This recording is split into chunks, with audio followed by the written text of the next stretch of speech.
5वें आसमान पर मौजूद डाक खाने का रास्ता यहाँ से होकर जाता है? निम्रा ने राह चलते फरिश्ते को रोककर पूछा। जी हाँ, मगर डाक खाना कुछ ही मिनटों में बंद होने वाला है, फरिश्ते ने घड़ी देखते हुए निम्रा को जवाब दिया। मगर अमूमन डाक खाना तो दोपहर 3 बजे तक खुला रहता है। निम्रा फरिश्ते के जवाब पर यकदम बोली। जी हाँ, मगर मामला जुमा के रोज़ कुछ और होते हैं मोहतरमा, फरिश्ता लंबी सांस भरते हुए जवाबन बोला। घड़ी इस वक्त 12 बजा रही थी और निम्रा अपनी बेइंतहा कोशिशों के बावजूद अभी तीसरे आसमान तक ही पहुंची थी। ऐसे ही कछुए की चाल चलती रही तो आज भी शिकायतनामा पोस्ट ना हो पाएगा और फिर बात कल पर चली जाएगी। निम्रा खुद से बात करते हुए एकदम मनफी में सर हिलाते हुए बोली, नहीं, चाहे जो हो जाए शिकायतनामा तो मैं आज ही पोस्ट करूंगी। निम्रा ने फौरन वक्त ज़ाया ना करते हुए अपने हील वाले जूते उतारे और आओ देखा ना ताओ सीधी दौड़ लगा दी।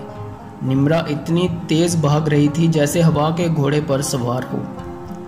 हवा के घोड़े पर सवार रास्ते की जीनत बने कई वाक़यात निम्रा नज़रबंद करती जा रही थी।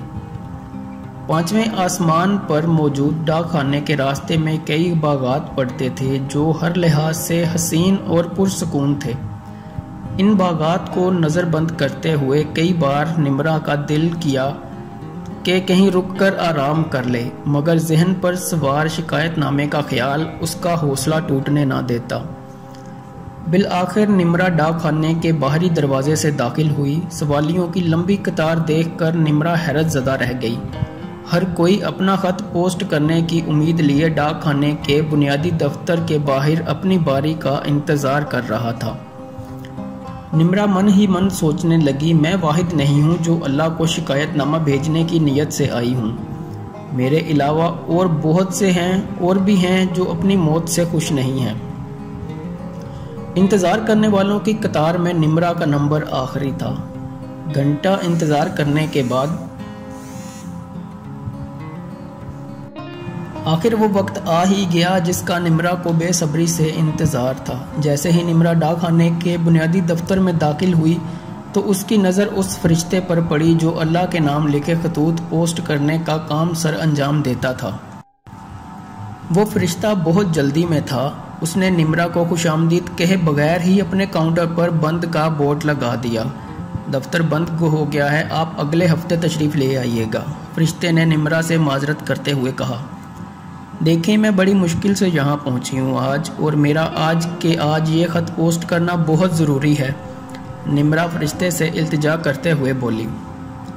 मोहतरमा, जुमे का वक़्त है और मैं मामूल से थोड़ा लेट हो गया हूँ। मैं इस वक्त आपकी कोई मदद नहीं कर सकता, फरिश्ता तेज़ लहजे में बोला। देखें, मैं अपनी अचानक मौत से खुश नहीं हूँ और मुझे अपनी ये शिकायत जल्द अज जल्द अल्लाह तक पहुँचानी है। मेरे बहुत से काम ज़मीन पर अधूरे पड़े हैं जिनका मुकम्मल होना बहुत ज़रूरी है। निम्रा अपनी बात पर ज़ोर देते हुए फरिश्ते से बोली, प्लीज़ मुझे ये ख़त पोस्ट करने दें, अल्लाह आपका भला करे। निम्रा की पुरस्रार इल्तिजा फरिश्ता ज़्यादा देर तर्क ना कर पाया। वो एक लम्हे के लिए सोच में पड़ गया। मोहतरमा, फरिश्ते ने निम्रा को मुखातिब करने के लिए एक लंबी सांस खींची। आप एक काम करें, आप उस कमरे में मौजूद कंप्लेंट बॉक्स में अपना ख़त इस मोहर के साथ खुद ही डाल दें, मैं थोड़ा जल्दी में हूँ। फरिश्ता अपनी बात मुकम्मल करते ही वहाँ से चला गया।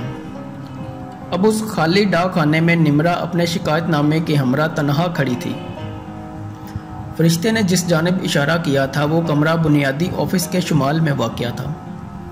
निम्रा ने वक्त ज़ाया ना करते हुए कमरे की तरफ कदम बढ़ाए।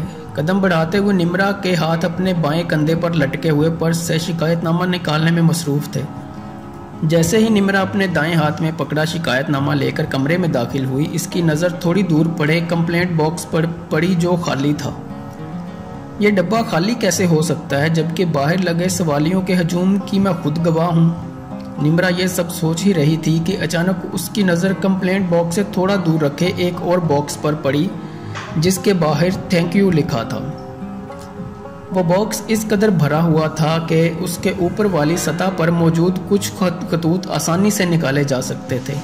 लोग मरने के बाद भी अक्लमंदी का मुजाहरा नहीं करते, वरना कंप्लेंट बॉक्स में डाले जाने वाले खत कभी किसी दूसरे बॉक्स की इज्जत ना बढ़ाते।